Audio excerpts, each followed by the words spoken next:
હવે જોઈએ સમાચાર વિગતવાર. પુરુષોત્તમ રૂપાલાનો વિરોધ સરહદ પર પહોંચ્યો. સરહદના છેલ્લા ગામ કુરનમાં બીજેપીના પ્રચારમાં વિરોધ પહોંચ્યો હતો. બીજેપીના પ્રચાર દરમિયાન ક્ષત્રિય સમાજના લોકોએ રૂપાલા હાય હાય અને બીજેપી હાય હાયના નારા લગાવ્યા હતા. હાલ પોલીસ દ્વારા અટકાયત કરવામાં આવી છે. સમગ્ર ગુજરાતમાં રાજપૂત સમાજ દ્વારા કરવામાં આવતો રૂપાલા વિરોધ વ્યાપક બની રહ્યો છે. આજે આ વિરોધ કચ્છના સરહદી વિસ્તારના છેવાડા ગામ કુરનમાં પણ જોવા મળ્યો. આજે સાંજે ભાજપના કાર્યકર્તાઓ કચ્છ સરહદે આવેલ છેવાડાના ગામ કુરન ખાતે ચૂંટણી પ્રચાર પ્રસાર માટે પહોંચ્યા હતા. સ્થાનિકો ભાજપ પ્રચારના કાર્યક્રમને લઈ ભડક્યા હતા. તેમણે રૂપાલા હાય હાય અને ભાજપ હાય હાયના નારા લગાવ્યા હતા.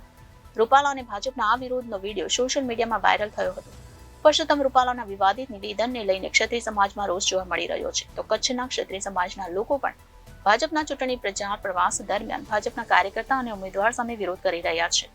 ઉલ્લેખનીય છે કે કચ્છમાં ઠેર ઠેર ભાજપના પ્રવેશ નિષેધના બેનર્સ પણ લગાવવામાં આવ્યા છે.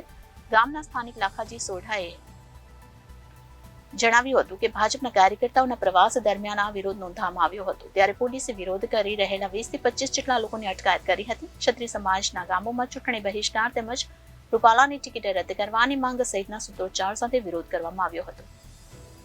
Bureau report Janadesh news Kutch.